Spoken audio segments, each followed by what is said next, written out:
Guess ഞാനിപ്പോൾ പോകുന്നത് എങ്ങോട്ടാണെന്ന് നിങ്ങൾക്കറിയോ? ഞാനിപ്പോൾ പോകുന്നൊരു 15 കൊല്ലം പുറകേട്ടായിട്ടോ ഗസ് പോകുന്നത്.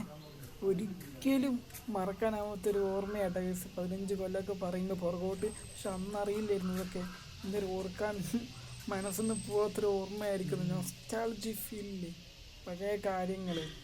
അംഗൻവാടി കളിച്ചത്, അടി കൂടിയതും തല്ല് കൂടിയതും അടി കിട്ടിയതും എല്ലാം ഓർക്കുമ്പോൾ എൻ്റെ മുന്നേ. ബഗീസിൻ്റെ ബാക്കിൽ കാണുന്ന സ്ഥലം കണ്ടോ? ഞാൻ ചെറുപ്പത്തിൽ പഠിച്ച അംഗൻവാടിയാട്ടെ. കുട്ടിക്കാലത്ത് പഴയ ഓർമ്മകൾ ഓർക്കുമ്പോൾ ചിരി വരും. അങ്ങനെ ഇതൊക്കെ പല കാര്യങ്ങളുണ്ട്. ഗസ് നോക്കിയേ കണ്ടോ? അന്നൊന്നും ഇങ്ങനെ പെയിൻ്റ് ഒന്നും ഇല്ലായിരുന്നു, പെയിൻ്റ് അടിച്ചിട്ടില്ലായിരുന്നു പോലെ. നമുക്ക് അടിപൊളിയാക്കിയിട്ടുണ്ട്. നമുക്ക് അമ്മേ ഇതൊക്കെ ഓർക്കുമ്പോൾ ഭയങ്കര ഫീലിംഗ്. ഓരോ ഓർമ്മകളെ നിങ്ങൾക്കൊക്കെ ഇങ്ങനെ എന്തെങ്കിലുമൊക്കെ ഫീൽ ചെയ്യാറുണ്ടോ ഗൈസ്? ഇങ്ങനെ കാണുമ്പോൾ കരച്ചിലേറി വരും ഇപ്പോൾ ഇത് ആലോചിക്കുമ്പോൾ.